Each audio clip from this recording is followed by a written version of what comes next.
옛날 옛적 세상에서 가장 공정한 도시를 만들고자 했던 사람들의 모임이 있었습니다. 이들은 인류 역사상 그 누구도 시도하지 않았던 목표를 이루고자 긴 여정을 떠났습니다.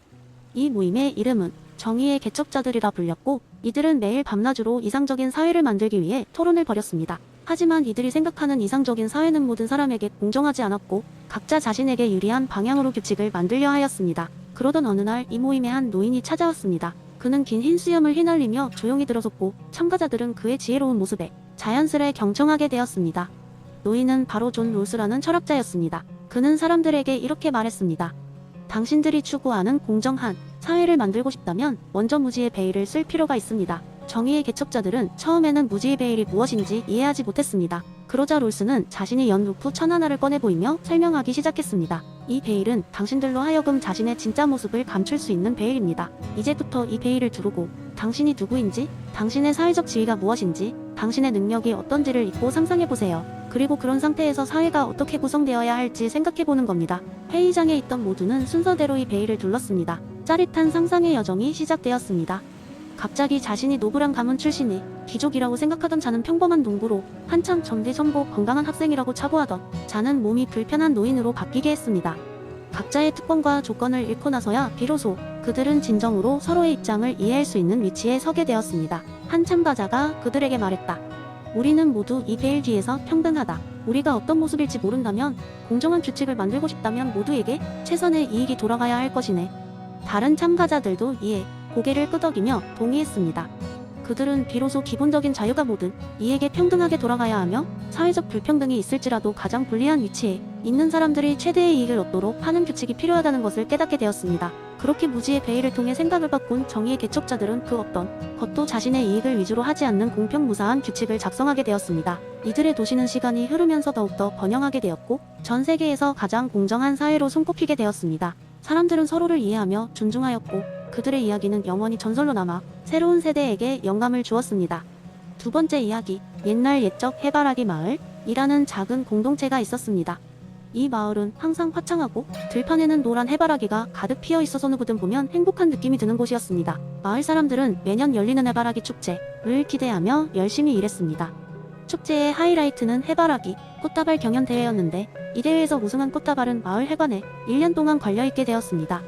어느 해 해바라기 대회에 유력한 참가자로 2명이 나섰습니다. 한 명은 계산적이고 분석적인 헤르만이었고, 다른 한 명은 온화하고 공동체를 중요시하는 메리였습니다. 헤르만은 강력한 전략을 세웠습니다. 그는 다른 마을에서 전문가 플로리스트를 고용하여 가장 아름다운 해바라기 배열을 구성하려고 했습니다. 그의 계획은 철저하고 완벽 그 자체였으며, 꽃의 색상, 크기, 배열의 각도 하나까지도 미리 계산된 것이었지요. 반면 메리는 마을 사람들과 함께하는 과정을 중요하게 생각했습니다. 그녀는 아이들, 어른들 할 것 없이 마을 사람들이 직접 자신의 정원을 가꾸고 그들의 해바라기를 모아 하나의 큰 꽃다발을 만드는 과정을 통해 사람들을 단합시키려 했습니다. 메리의 목표는 단지 우승이 아니라 마을의 모든 사람들이 함께 참여하고 즐기는 것이었습니다. 대회 날이 다가오자 마을 사람들은 두 사람의 준비 과정을 흥미롭게 지켜보았습니다. 헤르만은 그의 전문 플로리스트 팀과 함께 화려한 해바라기 작품을 완성했습니다. 그것은 완벽하게 대칭을 이루고 있었고, 보는 이들의 감탄을 자아냈습니다. 반면 메리의 해바라기 작품은 다소 덜 화려했지만 다양한 크기의 해바라기들이 모여 하나의 큰 구성을 이루고 있었고, 그 안에는 마을 사람들의 손길이 묻어 있었습니다. 꽃다발의 중앙에는 아이들이 직접 그린 작은 그림들도 포함되어 있었지요. 드디어 심사 시간이 왔습니다. 마을의 원로들이 심사위원이 되어 결과를 발표하는데, 이들은 깊은 고민에 빠졌습니다. 과연 무엇이 더 정의로운 선택일까요? 완벽한 아름다움인가? 아니면 공동체의 가치인가? 마이클 샌델이 정의란 무엇인가에 나오는 다양한 철학적 관점들이 마을에서도 반영되기 시작했습니다. 어떤 이들은 공리주의적 관점으로 헤르만의 작품이 많은 사람들에게 더 큰 미의 만족을 줄 수 있다고 주장했습니다. 반대로 다른 사람들은 공동체의 중요성을 강조하며 메리의 작품이 진정한 의미에서 더 가치 있는 것이라고 주장했습니다. 결국 원로들은 결정을 내렸습니다. 메리의 꽃다발이 우승작으로 선정된 것이었습니다. 헤르만의 작품이 아름답긴 했지만 메리와 마을 사람들이 함께 만들어낸 꽃다발에는 그 이상의 가치를 발견했기 때문입니다. 그것은 바로 공동체의 참여와 단합, 그리고 함께 나눈 경험이었습니다. 원로들은 마을 사람들에게 진정한 정의는 단순한 형식적 아름다움을 넘어 사람들 간의 연결과 공동의 경험 안에 있다고 설명했습니다. 해바라기 마을은 그 해의 경연을 통해 정의라는 개념을 다시금 되새길 수 있었습니다. 사람들은 비록 그들이 각기 다른 역할과 목적을 가지고 있었지만 정의로운 사회란 서로의 다름을 인정하고 더 큰 공동의 목표를 위해 함께 협력하는 것임을 깨달았습니다. 그리고 이 깨달음은 오랫동안 마을 사람들 속에 살아 숨쉬게 되었습니다. 세 번째 이야기. 옛날 옛적 인간 세상에선 행복이란 게 참 알쏭달쏭한 것이었거든요. 그래서 사람들은 제레미 벤담이라는 철학자 용리주의 이론을 기반으로 최대 다수의 최대 행복을 추구하는 특별한 마을을 만들기로 했답니다. 그 마을의 이름은 행복 마을이었어요. 행복 마을 주민들은 매주 일요일마다 마을 회관에 모여 행복 회의를 열었어요. 이 회의는 각 주민의 행복 수치를 측정해 마을의 전체 행복을 극대화하기 위해 어떤 결정을 내려야 할지를 논의하는 자리였죠. 한 번은 마을에 치킨집을 새로 열겠다는 사업 제안이 들어왔어요. 주민 대부분은 치킨을 좋아했지만 채식주의자 클럽 회원 20명은 치킨집이 자신들의 철학에 맞지 않는다고 반대했습니다. 이 문제를 놓고 행복 회의에서는 큰 논쟁이 벌어졌죠. 먼저 찬성파 대표인 곤양이 할멈이 발언대에 나섰어요. 내 나이가 올해로 80이 됐는데 아직도 치킨만큼 맛있는 건 없더라고. 게다가 치킨집이 생기면 마을에도 새로운 일자리가 늘거야. 그럼 마을 전체의 행복이 늘어나지 않겠어? 곤양이 할멈의 발언에 많은 이들이 고개를 끄덕였죠. 반면 농부민우는 채식주의자 클럽을 대표해 반대 의견을 이야기했어요. 물론 저는 치킨을 먹지 않지만 문제는 단순한 식사가 아닙니다. 우리는 지속 가능한 환경에서 살고 싶습니다. 치킨 산업이 가져오는 환경 문제를 무시할 수 없어요. 이는 장기적으로 우리 모두에게 해롭습니다. 고민에 빠진 사람들은 제레미 벤담의 공리주의를 적용해 보았습니다. 결과적으로 마을의 총 인구 중 80%는 치킨집이 생기는 것을 강력히 원했지만 장기적인 환경 영향을 고려했을 때 이득과 손해가 어떻게 균형을 이루냐는 것이었죠. 한쪽에서는 치킨 한 입의 행복은 대단하다 라고 외치고 다른 측은 행복한 미래를 위한 환경 보호가 더 중요하다 라고 주장했습니다. 결국 그들은 벤담의 또 다른 철학인 쾌락 계산법을 이용하기로 결정했습니다. 이를 통해 각각의 쾌락과 고통 요소를 숫자로 계산했죠. 치킨의 즉각적인 즐거움 점수는 높았지만 환경 파괴로 인한 장기적 고통 점수는 더 높았습니다. 이 과정을 통해 마을 주민들은 치킨집 대신 미래를 위한 파머스 마켓을 열기로 결정했어요. 이 마켓에서는 지역 농산물을 판매하며 모두가 즐길 수 있는 다양한 채식 요리도 함께 제공했습니다.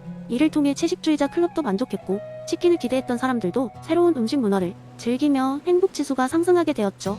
이 결정은 행복마을을 한층 더 성장시켰습니다. 마을은 지속 가능한 발전과 더불어 모든 주민의 행복을 극대화하려는 노력을 현실로 만들었어요. 그리고 제레미 벤담의 공리주의는 마을의 바이블처럼 여겨졌답니다. 그리하여 행복마을은 진정한 의미의 행복을 찾아나가는 장기적인 여정 속에서 공리주의의 원칙을 마음속 새기며 웃음을 잃지 않았다는 이야기랍니다. 네 번째 이야기. 옛날에 데이비드라는 호기심 많은 소년이 있었습니다. 데이비드는 평소에 마을 어귀에 위치한 작은 숲을 산책하는 걸 좋아했습니다. 그곳에는 오래된 참나무가 있었고 데이비드는 가끔 그곳에서 노트를 펴고 여러 가지 생각을 적어 내려가곤 했습니다. 그의 머릿속은 늘 왜? 그리고 어떻게? 라는 질문들로 가득 차 있었습니다. 어느 날 데이비드는 산책 중에 마을 대장장이의 작업장을 지나갔습니다. 대장장이가 단련한 쇠를 두드릴 때마다 불꽃이 튀고 망치 소리가 울려 퍼졌습니다. 데이비드는 그 소리를 듣고 멈춰섰습니다. 무언가 흥미로운 일이 머릿속에서 번쩍였습니다. 왜 망치를 칠 때마다 불꽃이 튈까? 그는 이 단순한 질문에서 인과관계에 대한 탐구를 시작하게 되었습니다. 데이비드는 작업장으로 들어가 대장장이에게 질문했습니다. 망치를 칠 때마다 불꽃이 튀는 것은 왜 그런 건가요? 대장장이는 웃으며 대답했습니다. 그것은 망치와 쇠가 서로 접촉하면서 온도가 올라가기 때문이지. 데이비드는 고개를 끄덕이며 답을 받아들였지만 마음속에 떠오르는 다른 생각을 무시할 수 없었습니다. 며칠 후 데이비드는 자신이 늘 산책하던 숲에서 돌이켜보게 되었습니다. 그는 참나무 아래에 앉아 이런저런 생각을 적다 갑자기 책 한 권을 꺼냈습니다. 그는 최근 흥미롭게 읽었던 철학서였고 그 책에는 데이비드 휴미라는 철학자가 말한 인과관계 비판에 대한 내용이 있었습니다. 휴문 인과관계가 인간의 정신적 습관에 불과하다고 주장하며 필연적인 연결이 아닌 반복적인 관찰의 결과라고 설명했습니다. 데이비드는 눈을 반짝이며 생각에 잠겼습니다. 그렇다면 내가 본 불꽃 튀는 현상도 필연적인 것이란 보장은 없다는 말인가? 그는 어린 마음에도 이론을 실험해보고 싶었습니다. 데이비드는 대장장이에게 다시 찾아가 이렇게 말했습니다. 망치를 치지 않고 불꽃은 어떻게 일어날 수 있을까요? 대장장이는 웃으며 대꾸했습니다. 망치 없이? 그것은 불가능할 것 같구나. 하지만 이왕이면 시도해보렴. 그래서 데이비드는 창의적으로 생각했습니다. 그는 빛을 모아 불꽃을 일으킬 가능성을 탐구하기 시작했습니다. 결국 돋보기를 통해 태양빛을 모아 작은 나뭇잎 위에 집중시키자 연기가 나기 시작했습니다. 드디어 불을 만들어낸 것이었죠. 데이비드는 흥미로운 결론을 이끌어냈습니다. 망치질과 불꽃 사이의 직접적인 관계관을 불변의 진리는 아니라는 것입니다. 관찰이란 한계가 있을 수 있으며 새로운 방법과 사고로 인해 인과관계는 재정립될 수 있음을 배웠습니다. 이 이야기를 통해 데이비드는 마을 사람들에게 인과관계에 대한 새로운 시각을 전하게 되었고, 대장장이는 데이비드의 기발한 창의력에 감탄하며 어린 제자와의 협업을 통해 더 많은 실험을 이어가기로 했습니다. 데이비드는 이렇게 인과관계에 대한 비판을 통해 새로운 사고와 발견을 지속적으로 추구해 나갔답니다. 이 이야기는 바로 우리가 가진 기대와 습관이 항상 옳지 않을 수 있음을 상기시키며 늘 열린 마음으로 세상을 탐구하자는 교훈을 전달하였습니다.